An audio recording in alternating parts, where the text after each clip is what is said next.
Well, that was a surprise. Was waiting through the agenda thinking we had time, but we're here and we appreciate your time and attention today. Thank you to the members of the board for your time. I have with me a group of students from Benicia High School.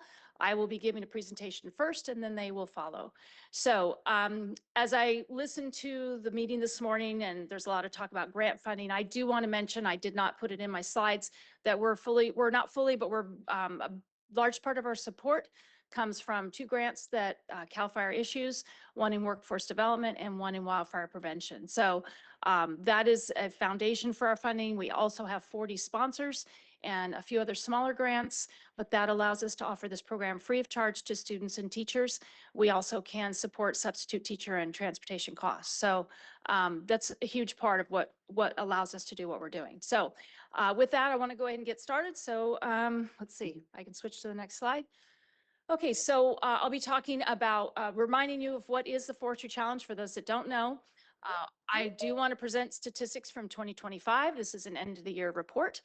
And then I chose to kind of do a little bit more focus on connecting students with higher education as one of the features of our program.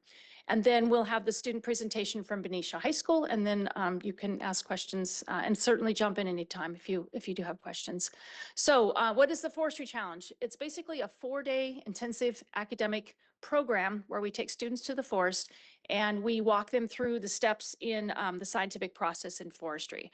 So we teach them how to measure the forest. They go out and measure the forest. They report their findings, and then we really focus on active forest management. So how do you use that information and that interpretation of data to guide decision making?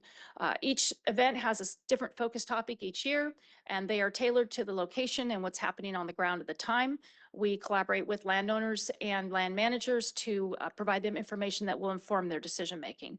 Our topics are varied. They include silviculture, vegetation and fuels, and forest inventory, just to name a few examples. So this program has 3 goals. Number 1 goal, again, is that scientific piece. And the first slide on the opening night's lecture is forestry is science. So we talk about the fact that we need data. We use math to interpret data that informs our decision making.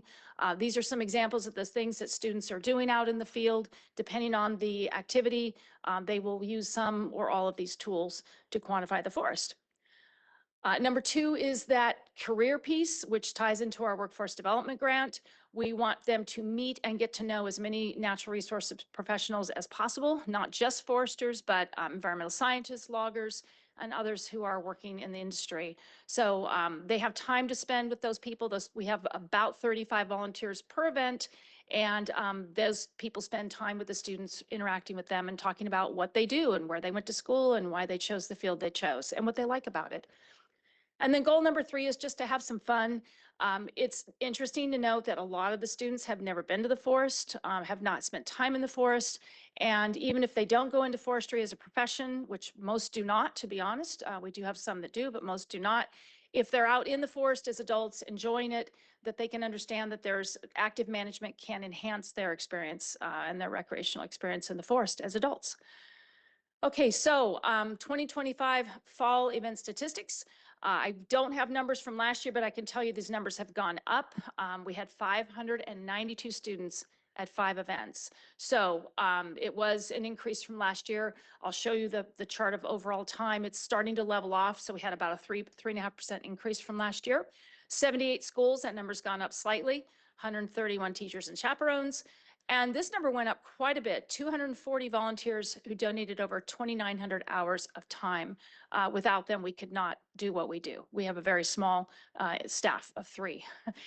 We had a total in-kind value of $156,000. And then again, I guess I did put the grants in here. Wildfire prevention, workforce development. We also had support from the Secure Schools Shasta Resource Advisory Committee, and this year a grant from the National Forest Foundation for one of our events. 32 sponsors this year. And then we had 22 of our teams, 149 teams total, score at least at 200 points, and they're invited to the championship event, which will be coming up in April. And then on the right, I have a small chart here. Our target is 32 teams per event. That's what we consider a full event. If we go bigger than that, we diminish our ability to interact with the students and really give them that attention that we would like them to have.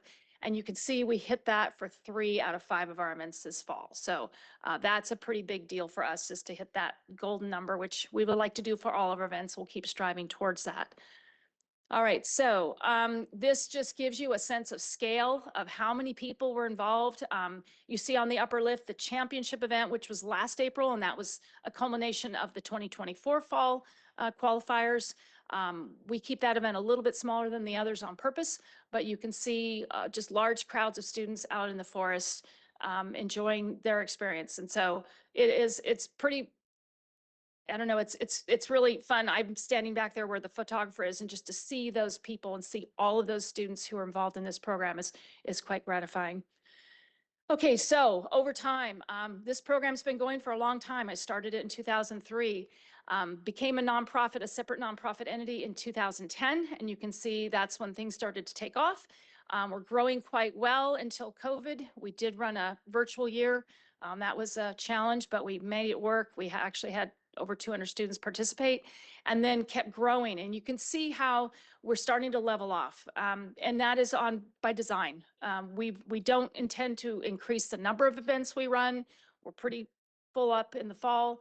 That's a good time to run events. So I see that flattening out, and that's appropriate. So I think what's happening is there's more competition to even get in to come to the event. So the students that are there, by and large, are ones who are really focused and interested in learning what they're learning at our events. Okay, so I want to run through topics because I think this is important for you to understand the variety of topics that we address at these events. This ties right into everything you've been talking about this morning. At our championship event, the question was what to do with everything but the saw log. We have coal logs, we have limbs and tops, we have all kinds of material, shrubs. What do we do with it? And so they did a financial analysis in a 44-acre unit where they looked at where do you send these products? And our event is in Tuolumne County, so there are options. There's biomass. There's on the lower right, you see the photo of Heartland or Heartwood, a facility that processes small diameter trees. They also did tour a full-scale lumber mill, as you can see on the lower photo. And then we went out and looked at logging. So Crook Logging hosted us. It was a fantastic experience for the students. And they saw the chippers, and they saw the chip vans, and they saw, the disposal of that extra material. So that was quite an experience for them. All right, Shasta, changing gears.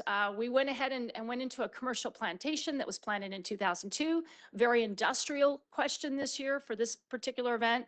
And you can see the data shows that the point is, if we're going to thin the forest, if we're going to thin a plantation, we're going to want to take the smaller trees. That red circle, those are the trees that aren't able to fit on a truck yet. So really, those students that got this one sort of understood this, said it's not time to thin this plantation because the smaller trees can't fit on a truck. And at least they have to get on a truck to get to a mill and maybe break even. All right, next event. I'm going to skip over Santa Cruz because the students that are here are going to talk about Santa Cruz. They were the winners at that event. This event in El Dorado was on national forest land. We chose to work with the National Forest this year through a National Forest Foundation grant. And there's a field break that's being established in the community of Grizzly Flats. Planting trees to establish a field break, but what happened was they planted trees. The timing of their herbicide application was a bit off. They had a lot of damage, and so the question was, do we need to interplant? And they had their standards. We used their data collection methods they had been using, so the students replicated those, and right away, this Jesse Cohn, the forester, wanted that data. So because that's going to inform his decision on which parts of the unit we examined that he needs to interplant. And then San Bernardino, we're at a property called the Hubert Eaton Scout Reservation. It's about 2,000 acres. It's a huge property. They've got a lot going on there. We did talk about reforestation. They've had some real tough times trying to plant trees and having low success. And so the question in this unit, you can see all the oak sprouting up, was if we want to establish a mixed conifer forest, what do we do now? What has been planted? Did it survive? And what do we need to do moving forward to try to get that more back to a natural condition? This was after a wildfire that happened, I believe, in the early 2000s. So you can see the variety. The reason I'm showing you all these, just to see the variety of topics. Next year, they'll be completely different. We may go industrial in Santa Cruz. We may do other things, but we try to mix it up so students coming back year after year get different experiences each time they come. Okay, now I want to talk a little bit about connecting students with higher education. One of the things that we have the opportunity to do up in Shasta is to visit the Shasta College Heavy Equipment and Logging Operations, or HELO, work site. They're talking to students who are in the program. They're talking to people who teach the program, and also others from Shasta College that teach forestry. The students have a chance to see the equipment working and then climb up on it, get in it, and ask questions. So again, even if they're not interested in going into that program, understanding the technicality and the education that goes into logging is really, I think, very important. Another example of the way we support students in pursuing higher education is through our scholarship program. This last year, with the help of Redwood Empire and the LA Hardwood Lumbermen's Club, we were able to provide $1,500 of scholarships to each of those 4 students going to different schools. Oops, sorry. How do I go back? Okay, so one thing that we really are working hard to do is establish relationships with the universities and have those students from the universities that are in the forestry programs come to our events and talk to the students about about what they're doing. And we did this via the logging sports teams. So we had Humboldt's logging sports team at Shasta. We had Cal Poly San Luis Obispo's logging sports team at Santa Cruz, and we had Cal at El Dorado. So you can see the students got to hands-on try some of the events, and through that and that engagement, talking to the students that are at the universities about their experience there. And so we're working to promote that and to enhance that relationship. I'm going to be appearing at faculty meetings at Humboldt, Cal, and San Luis Obispo over the next few months to try to just really cement that relationship and make it stronger. All right, and I started thinking back about all the students who have been through the Forestry Challenge, who are either in school or out in the workforce, that come back and help us. And so these are just some examples of some of the people that are there helping us, some working for CAL FIRE, in private industry, some are still in process. You see the question mark for Jefferson.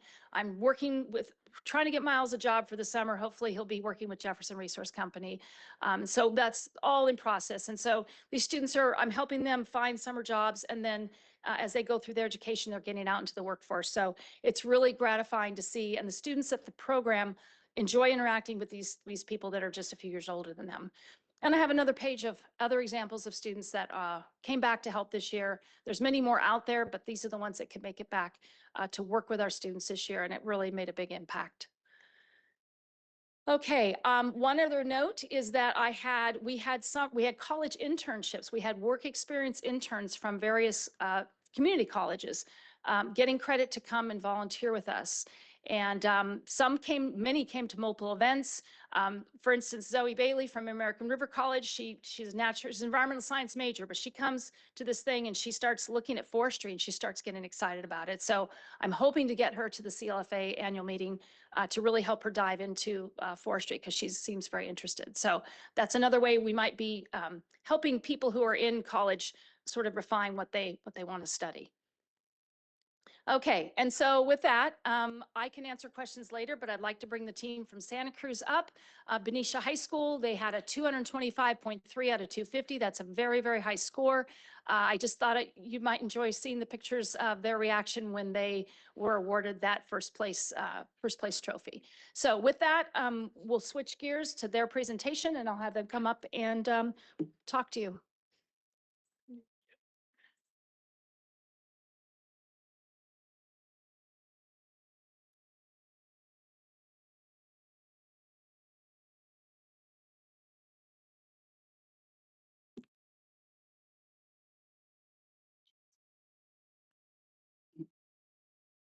Okay, thank you, Diane, for that wonderful introduction, and thank you for the board for having us today here to present our research. We're so excited. My name is Annika Jadhav, and I'm a current senior at Benicia High School. And while I'm still applying to colleges, I'm looking to study environmental engineering at a four-year university. Hi, I'm Heidi Jackson. I'm a senior at Benicia, and I'm considering going to San Diego State or Colorado State, and I plan on majoring in wildlife conservation biology. Hi, I'm Caroline. I'm a junior. Let's see. I plan to attend a four-year university after high school. While I'm still unsure of my major, this program gave me a real interest in conservation. Hi, my name is Stella Sylvia. I'm a junior. I plan to attend a four-year university and major in biochemistry. The Forestry Challenge helped to shape my desire to join a logging team at whatever university I attend. So since we were the team from Santa Cruz, our focus topic was post-fire forest health assessment in Butano State Park. And to provide a bit of an overview and contextualize the issue, we evaluated post-fire health in the Olmo Ranch Unit, which was a specific part in Butano State Park that we personally conducted research in. And then we assessed this area for the health of mixed conifer stands to develop a monitoring and follow-up treatment plan. We compiled data from mixed stands and conducted interviews with professional foresters to develop a researched long-term forest management plan. Utilizing a THP, prescribed burning methods, and Douglas fir monitoring, we developed a sustainable long-term solution. First, we're going to start with an introduction to Butano State Park. Butano State Park is located between Santa Cruz and Half Moon Bay. The park area contains 4,000 acres. The park was previously managed and inhabited by the Kiristo, present-day Alone tribe. The California State Parks acquired Butano State Park in 1956, and it has been protected since then. The park offers visitors many recreation activities such as picnicking, hiking, and camping. Oh, sorry, I'm gonna go back. Okay. The forest types of Butano State Park include redwoods, Douglas firs, coastal grasslands, alder woodlands, oak woodlands, vernal wetland, and chaparral. As you can see, Butano State Park consists of a very diverse environment. This is why we needed a diverse solution and program. In a discussion with a registered professional forester at the competition, David Van Lennep stated, "A diverse problem needs a diverse solution."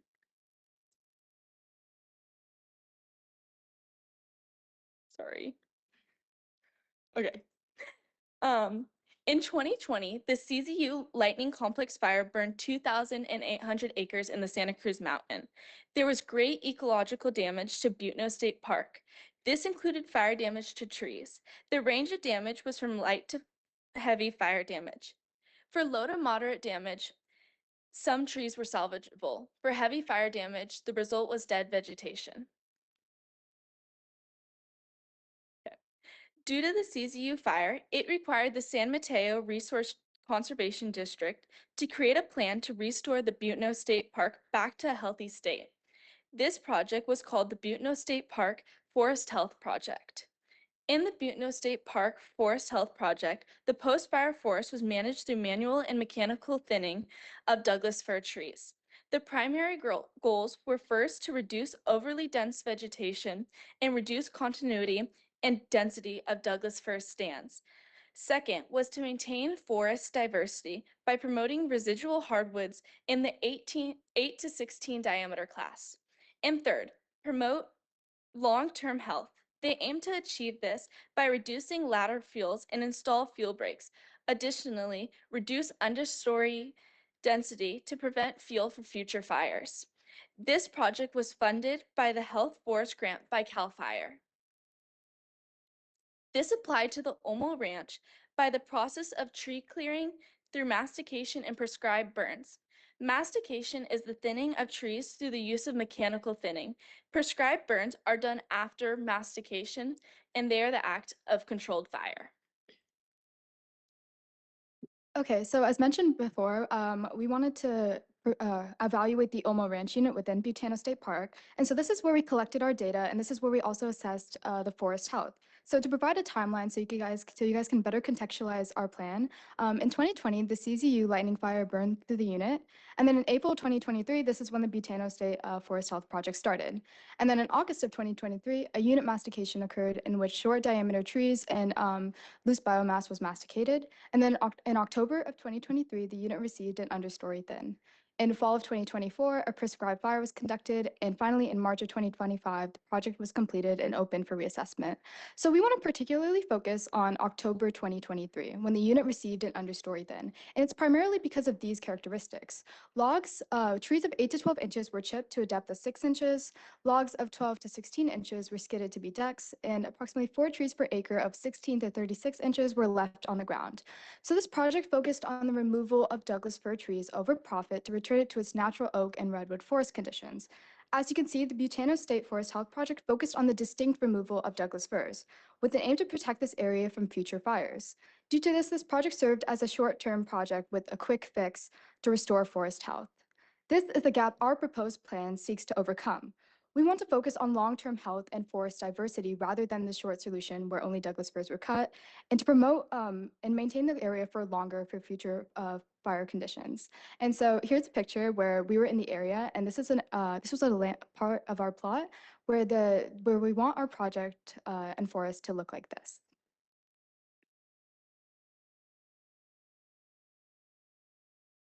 This slide is just a list of the tools we used to gather our data and what information we collected. We used diameter tapes, angle gauges, increment bores, did a sapling count, and also did an overall health assessment. And then this graph represents the number of trees per acre based off their DBH class, while the pie chart is showing the percent of each species in the area. And while it is true that black represents the Douglas firs, and while it is true that their numbers were reduced, like intended, David Van Lennep, registered professional forester, mentioned that the project leader had initially wanted to cut more Douglas firs than they actually did. This is why we want to remove the obviously large amount of Douglas firs that are in the 14 to 24-inch DBH class. It is noticeable that there are more non-Douglas fir species with lower DBH classes, telling us that there is a low number of new Douglas fir growth. Oh, wait, sorry. Didn't mean to do that. We should be taking advantage of this by preserving the new growth and opening up canopies in Douglas fir dense areas through their removal, as to assist the young growth of the other species. Here, you can see that there is a decent amount of saplings per acre, and though there was only a 10% decrease in growth from after the project, it is still something to note, as helping the seedlings of the non-Douglas fir species would help with diversification overall. Oh my gosh. Okay. Additionally, if we were to carry out more controlled burns, the decomposition process of the dead standing and dead grounded trees can be sped up, meaning nutrients can be recycled faster, aiding the new/younger growth. Lastly, just so it is noted, 69% of the trees were healthy and 31% were ailing. This is even more reason as to why we should promote new growth. Thank you. When evaluating the Butano State Park Forest Health Project, we found pros and cons. Short term, this was a very successful plan in decreasing the amount of mature Douglas firs, reducing the density so they didn't dominate the forest. However, while successful, it was overly harsh, as shown by our data finding 31% of trees to be ailing. Here's a picture of a tree in our plot harmed by the mastication. It was one of many. While effective in the short term, the restoration wasn't sustainable in the long term. Our data shows that while the project brought down the quantity of mature Douglas firs greatly, the amount of seedlings and saplings were still very high. Therefore, the problem will begin anew in just a few decades when these young trees reach maturity. The forest will again become Douglas fir dominated. Our proposed solution is different. It is long-term and works to reduce the quantity of Douglas firs sustainably so their population stays low long into the future. Here's our solution.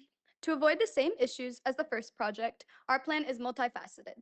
It also takes place over a significantly longer period of time, roughly 45 years, to ensure it is sustainable. Our first step is to apply for a timber harvest plan, which will last 7 years, followed by prescribed burns, periodic logging of Douglas firs, and frequent data collection. Our first phase is prescribed burns. Redwoods and their saplings are very fire-resistant trees, making prescribed burns helpful to get rid of the Douglas fir. If burns take place every 10 years, each new generation of Douglas firs will be reduced, leaving room for redwoods to grow and thrive.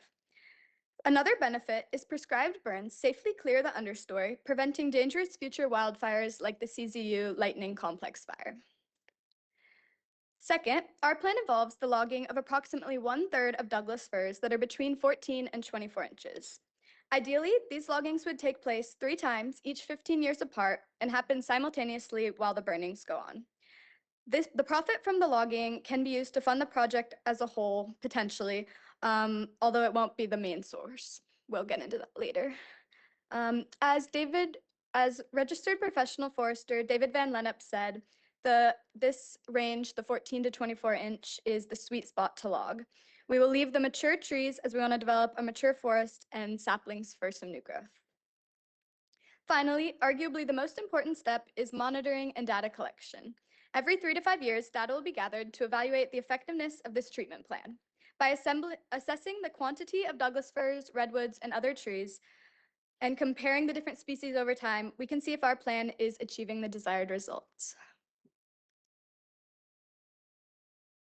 So like all forestry projects, ours is no exception to financial barriers. So we have things like over a payment of logging operations, since we plan to do this over 45 years, that'll accumulate in costs, as well as continued funding of prescribed burns, hiring registered professional foresters, and sustaining a 45-year monitoring program. However, we do have some solutions. So the San Mateo Resource Conservation District funded the initial Butano State Forest project that we have, so we could expect continued funding from them, as well as the THP CAL FIRE Forest Health Grant. And a professional forester gave us an estimate of around $500,000 to $1 million of funding. And while we admit that this part is small, we have the reinvestment of Douglas fir logging money, which goes for around $600 per MBF. However, this is a very small part of our project, since we probably won't be able to make much money off of our 14 to 24 inch class that we selected. And as Walter Russo, Cal Poly's Cafe's Dean of Advisory, says, post-monitoring will cost less than the initial funding and put it into the project and will be achievable within less than a year. So just to recap, we want to start with funding allocations, which is the San Mateo Resource Conservation District and CAL FIRE Forest Health Grants, and much will move to prescribed burning. We can remove a lot of that biomass to prevent future fires. Then we'll move to the logging of Douglas firs, and then by far the most important part is post-monitoring treatment. And so for our post-monitoring treatment, we have a couple of goals. First, we want to mitigate future conditions like the wildfire, like the CZU lightning fire that came through, and keep wildfire safety to meet forest health conditions. We also want to make sure that we're being transparent to the public. After all, this is the public space, and we want to make sure that we're getting their feedback and making the space available for them. And another is that we're going to make comparisons with prior collected data to understand the magnitude of changes between years. Like, is our project having a positive or negative effect on the area? And how can we adjust throughout that 45-year period to see what we could do differently?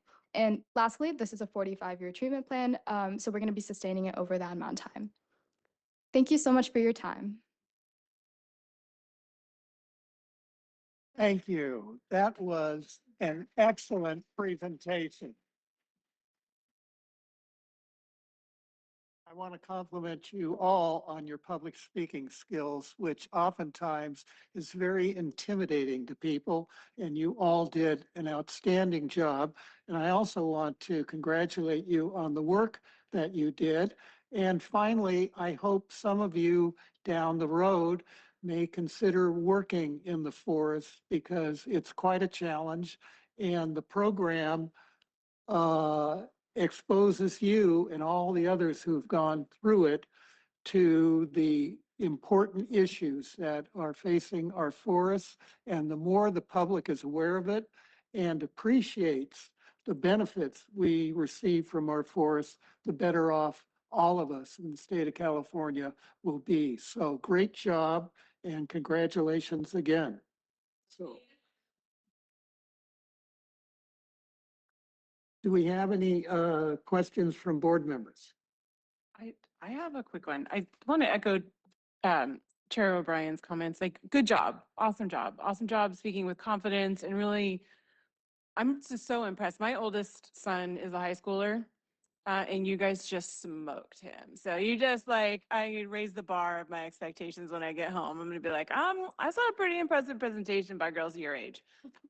So awesome work. And Diane, I always, Forestry Challenge is something that I just really appreciate the time and dedication you put into it, and giving you all exposure. So same sentiments over here. Awesome job. My question, if anyone has an interest in answering it, is just throughout this whole experience, what were you surprised to learn? Like, what surprised you the most? When we were talking to a forester said something really interesting. He said that basically the extra carbon dioxide in our atmosphere is better for the trees, and it's because of carbon storage. And I thought that was super interesting that actually like that has that effect on our forests. And I thought that was like a really cool fact that I came up with or came back with.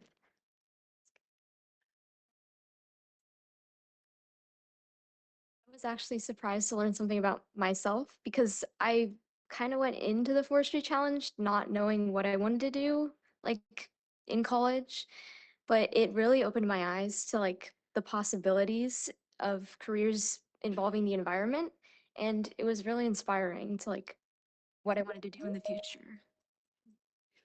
I guess I'll add on. Pretty much the same thing as Heidi said. When I started the program, I did it kind of for fun, but to learn. And I was looking into more of a humanities major. And after the program, I am now really interested in conservation and the environment. And so it really opened my eyes to a whole new like field, and I'm grateful for that. I wasn't aware of a lot of the issues that we have within our forest system currently, and the whole competition just opened my eyes to this whole new world that prior to the competition I would have never even thought about or taken into consideration for our future. Yeah. Thank you. Yeah. Wonderful job. It's great to see, and Diane, compliments to you and the great work that you do every year from 2003. So every year you bring it up, and then to see that graph, how it's growing, is incredible to see. And for you, I started with a different mayor in college, and finally took a field trip with my college mates to, we're gonna have a trip to the mountains with the forestry school. Do you wanna come over? So I went with them. When I came back, I changed my major to forestry. So consider that.